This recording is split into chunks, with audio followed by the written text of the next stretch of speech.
And now, a story from the Appleseed. So this is a story that I was asked to tell here today. It's a commissioned story. It was not commissioned by the Appleseed. It was commissioned by a Fairy Tale Fractured organization. And so I fractured a story that I don't typically tell. This one's called Beauty's Beast, and it's from a first-person point of view. And a fractured fairy tale is when you take a story, you break it apart, and then you put it back together again in a slightly different order. So this one's called Beauty's Beast. It goes like this. Okay, everyone, open your folders. So you're calm down. Open your folders. There should be a card inside the front pocket. It should be blue. Take it out and hold. Oh, hi, honey. Yours is yellow. Yeah, I know it looked blue in your folder, but it is definitely yellow. All right, this is what you're going to do. You're going to go out the door. You're going to take a left all the way down to the end of the hall. Then you can take a right, and at the far end of the other hall, you're going to find the rest of the yellow fairies. That's right. And trust me, you are not going to be the only yellow fairy in the wrong place this morning. It's okay. Okay. Now, if you have a blue card, congratulations. You have been selected to become a fairy godparent. Don't look at me like that. I did not pick you. No, you're here because for this week's aptitude tests and exercises, you have qualified in this category. You're going to be a fairy god. No, I didn't. No, it's not my fault. All right? I get it. You will be working with the whiniest, most self-centered, most ridiculous people in the planet.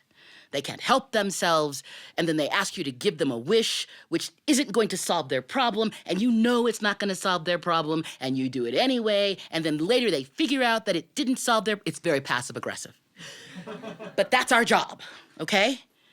And over the next 9 weeks, you're going to go through exercises. You're going to do all this wonderful stuff. 6 weeks from now, you're going to get your wand. And by the end of this, you are going to be a lean, mean, fairy god parenting machine.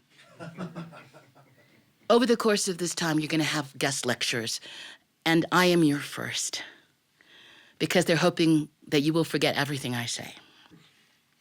Because one of the first rules of fairy god parenting is that you're not supposed to curse your godchildren. But I don't hold with that. Some of them need to be cursed as far as I'm concerned. Some of them need it. No, seriously. What do you mean? You want an example? Okay, no, that won't work. I'm still in trouble for that. Okay, I got one. Okay, so what will happen every year is that you will come here to Fairy Godparent Central. They will give you a list of your fairy godchildren. There's like a little list of people, and there'll be a stack of paperwork. You're supposed to fill out one sheet for every godchild, and then you have to go visit them. And you know when you're going to visit them because they start calling out for you in really ridiculous ways. I need to go to the ball. I want to meet the prince. I can't think of anything to do by myself. I'm crying in the kitchen. You know, that kind of thing. And you show up, and they ask you for stuff, and you grant their wishes. Now, some of them, well, they're just pathetic. Some of them are sweet. Some of them are kind. Some of them are kind of rude. But I had one year where at the end of the year, I had a single name left on my list. I had not visited him. He hadn't called for me. I thought, is this the first fairy godchild who didn't need anything?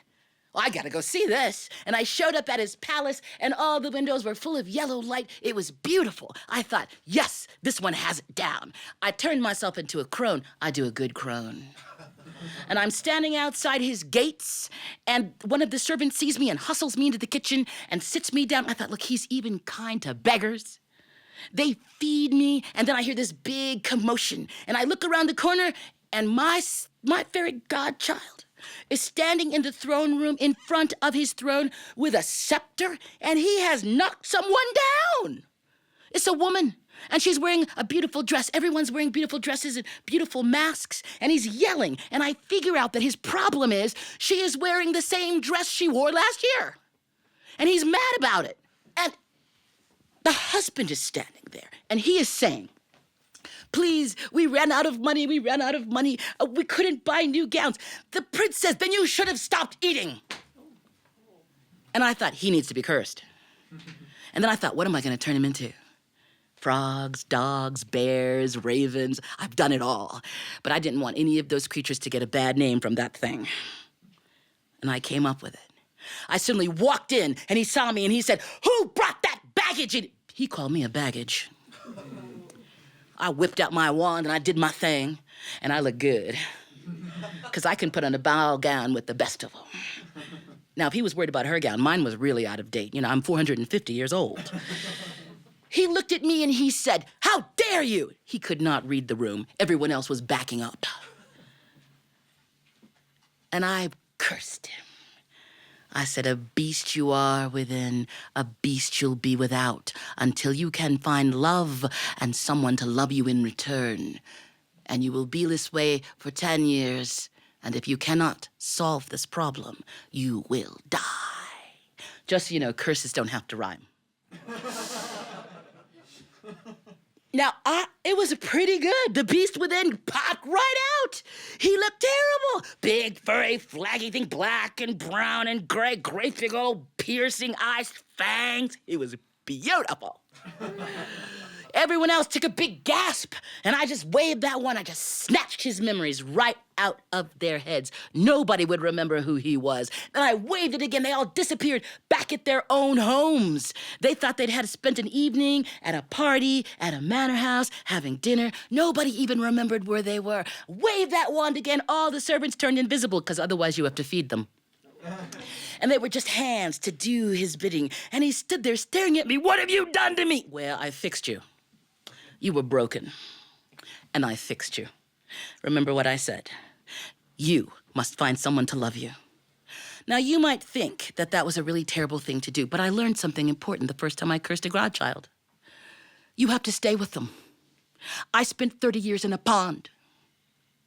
Now I'm in a castle. I'm going to spend 10 years here in the library, reading. I left him wallowing in himself. I went up to the library. I cracked open some books, and I started enjoying myself. I didn't see him again for 4 years. He showed up. He was terrible. He stank. He had burrs in his fur. His teeth were yellow. I thought, oh, this is ridiculous. He said, "What did you do to me? No one will love me." I said, "No one will love you. Take a bath. That would help. Have some respect. Brush your fur. Brush your teeth. Put on your best face. Somebody will love you, but you can't. You have to love yourself first." He crawled away. And then I got this weird fairy tale person itch. The fairy tale person itch happens when fairy tale people are doing dumb things. If you're a fairy tale person, don't have 3 children. Because if you do, it will be a problem. If you're a fairy tale person, don't be really happy, because that will be a problem. If you're a fairy tale person, don't be too much in love. That will be a problem. Felt the itch. Some fairy tale person was not doing the right thing. I showed up in a house, 3 beautiful daughters, a beautiful wife, a really wealthy husband, merchant ships. I sank his ships, sent a fever to his wife, went back to my library. Look, that's just my job, okay? He came back in about a year later. He looked pretty good. He had been doing introspection. Look, I'm a fairy godmother, not a therapist, okay? He's sitting in there going, "I've thought about this a lot. I do love myself now, but I don't think I should be with anyone. I mean, what if I met someone and the beast goes back within and I become a terrible person?" And then we sat and we talked, and I actually got to like him. He was really sweet. He was a dear, dear thing. And I knew he'd find love, because that's how these curses work. And we chatted and we read books together, and I gave him a magic mirror so he could see the rest of the world, so he wouldn't go too close in on himself. And I sent him off. He showed up about 8 years. We're 8 years into the curse. He still hasn't found anyone to love. He's seeing me almost every day. He's saying, "I just don't think I can do it. What would I even talk to someone about?" I said, "You're human. Don't humans have hobbies? Go find a hobby." The gardener had stopped working the grounds. He was invisible except for his hands. Nobody knew who he was. He wasn't working. The prince went out and started working the grounds. And he grew roses, and they were so beautiful. He built a huge labyrinth of roses right on the grounds. I went out. We spent some time together. He loved those roses. 9 years in, he comes in. He's giggling. "What happened?" He said, "There was a man in the garden.